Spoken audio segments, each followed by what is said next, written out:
This video is sponsored by Card Kingdom. You can visit their store by using my referral link in the description below.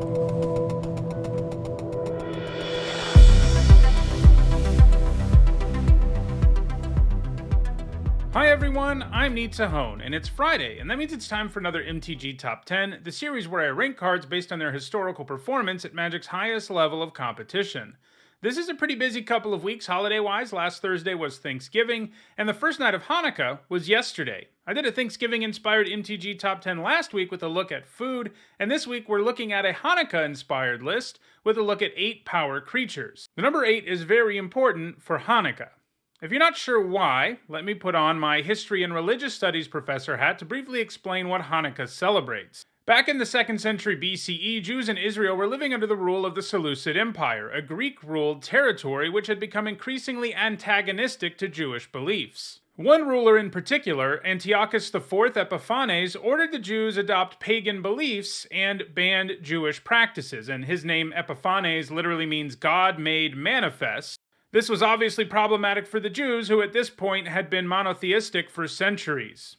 The temple in Jerusalem was converted into a pagan temple, and this ultimately resulted in a revolt against Greek rule. Eventually, the Jews, led by the Maccabee family, succeeded in defeating the Greeks and rededicated the temple.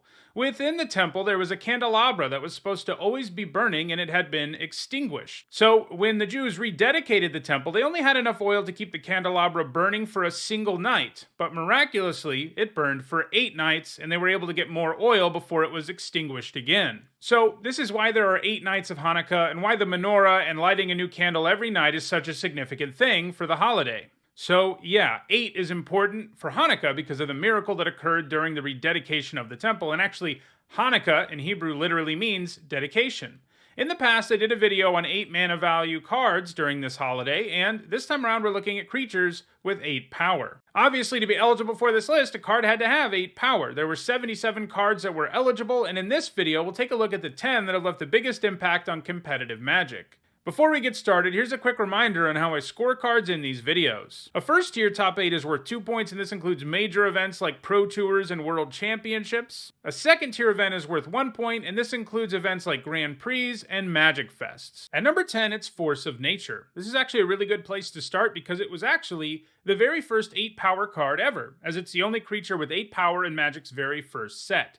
This 8/8 Trampler only costs 6 mana, which is still reasonably efficient by today's standards, so it was especially so back in 1993. Of course, Force of Nature does come with a big downside. It demands you pay 4 green mana every upkeep, or it turns around and punches you in the face for 8 damage. Force of Nature picked up its lone top 8 at the 1995 World Championships, where a green-white aggro deck made the top 8 with a singleton copy of the Force. At number 9, it is STORMTIDE Leviathan. This card is extra Hanukkah-y because the English word Leviathan actually comes from the Hebrew word LEVIATHAN, which famously appears in the Hebrew Bible to describe a mysterious and monstrous primeval sea creature that God defeated during creation. And in modern Hebrew, it's the word for whale.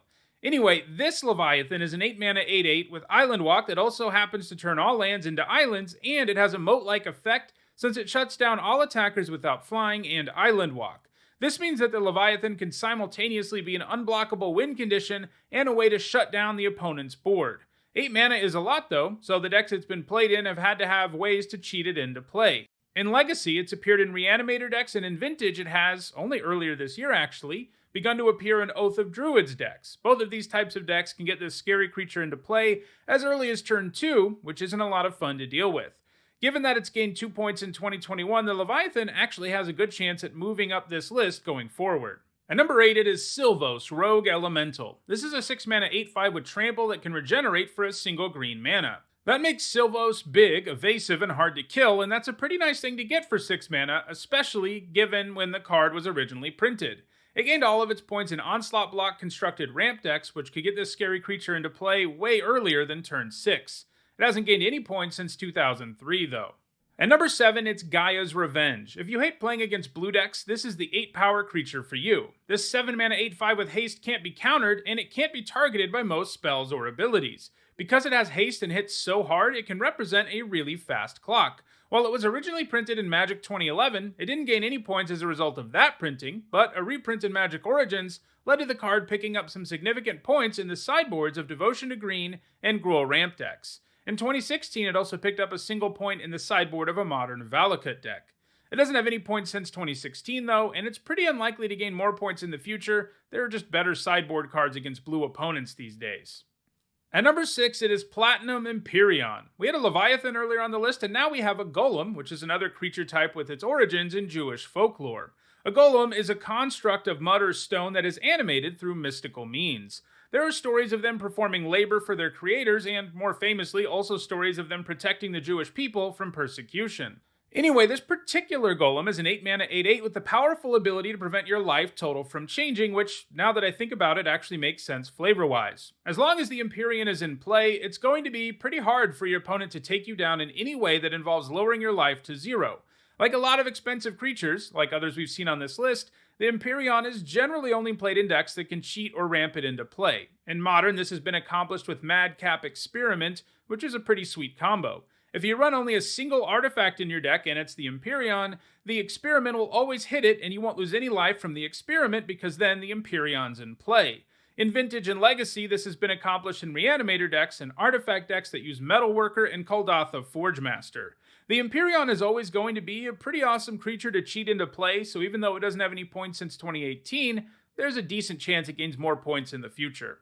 At number 5, it is ULAMOG'S Crusher, another 8 mana 8/8. Like a lot of expensive Eldrazi, the Crusher comes with Annihilator, which can really devastate the opponent's board. In a vacuum, the Crusher is one of the most imposing creatures in the game that's a common, and that means it's seen considerable play in Pauper, where it's played in Tron decks and various ramp decks. It's going to continue to gain points in Pauper going forward. There just aren't that many common creatures who can have as big of an impact on the board as ULAMOG'S Crusher. At number 4, it is Spectral Force. It has the same total number of points as the Crusher, but more top tier top 8s, so I gave it the higher spot on the list. This thing is an impressive 5 mana 8/8 with Trample, but it comes with the downside of not untapping during your untap step if your opponent doesn't have black permanents. A creature like this often only needs to swing once anyway to make a big difference. And sure, if you need to swing a second time, you have to wait for a little while, but if you're playing against a black deck, this card has no downside at all, which is pretty impressive. In Time Spiral Block Constructed, the Force actually saw main deck play in red-green ramp decks since so much of the metagame was playing black. In Standard, it was played in the sideboard of Fairy and Merfolk decks. It hasn't gained any points since 2008. At number 3, it is Phyrexian Colossus. This is a 7 mana 8/8 that is pretty tough to block since your opponent needs to have 3 creatures to do it. It does come with the huge downside of not untapping during your untap phase and requiring a massive payment of 8 life to untap.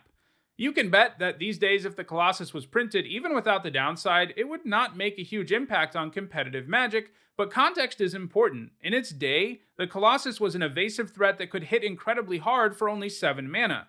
And tapping it for 8 life might sound pretty steep, but the decks that ran the Colossus generally had ways of getting around that problem. In all formats, the decks it was featured in also ran Voltaic Key, which could untap your Colossus for you and help you produce stupid amounts of mana alongside Mana Rocks, which could allow you to get the Colossus into play in the first place. Most decks to feature the Colossus also ran Tinker, which could also get the big guy into play for a big discount. Voltaic Key decks running the Colossus as a win condition were so dominant in block that after managing 5 top 8s at Pro Tour New York in 1999, the Key got banned from the format entirely, which meant the Colossus wasn't able to put up any other points in the format.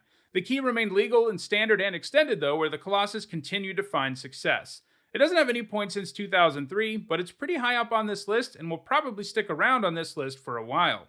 At number 7, it is Dragonlord ATARKA. This is a 7 mana 8/8 with flying and trample, and a powerful enter the battlefield ability that lets you divide 5 damage among all of your opponent's stuff. That's a powerful enough trigger that even if your opponent can deal with the huge dragon, you're going to have come out ahead. While in Standard, Dragonlord ATARKA was played mostly in ramp decks, where she was the main thing the deck was trying to ramp into. This included Devotion decks running Nykthos as well as more traditional ramp decks.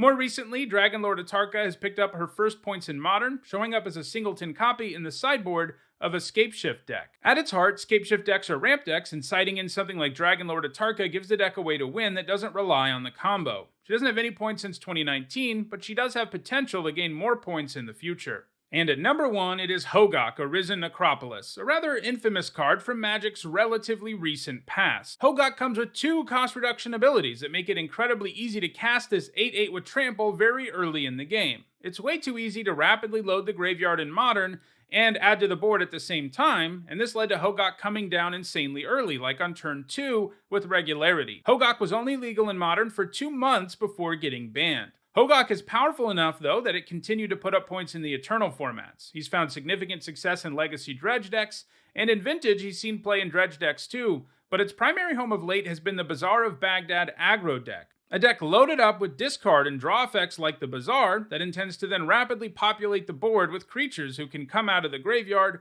or who have casting costs of 0 as a result of all the cards that have been discarded. In that deck, it isn't that unusual for Hogaak to come down on turn 1 alongside several other creatures. Hogaak will continue to amass points in the Eternal formats. Well, those are the 10 creatures with 8 power that have left the biggest impact on competitive Magic. If you want to own any of these big creatures, check out the description where you'll find a direct Card Kingdom link for each card that appeared in the video. If you enjoyed this video, don't forget to like it and share it so that others can enjoy it too. If you want to make sure you catch future MTG Top 10s and a whole bunch of other Magic content, do me a favor and subscribe and turn on notifications. If you want to catch up on all the other MTG Top 10s out there, you should see a playlist on your screen shortly. And lastly, if you want to go the extra mile in giving back to the channel, you can on Patreon. Thanks for watching.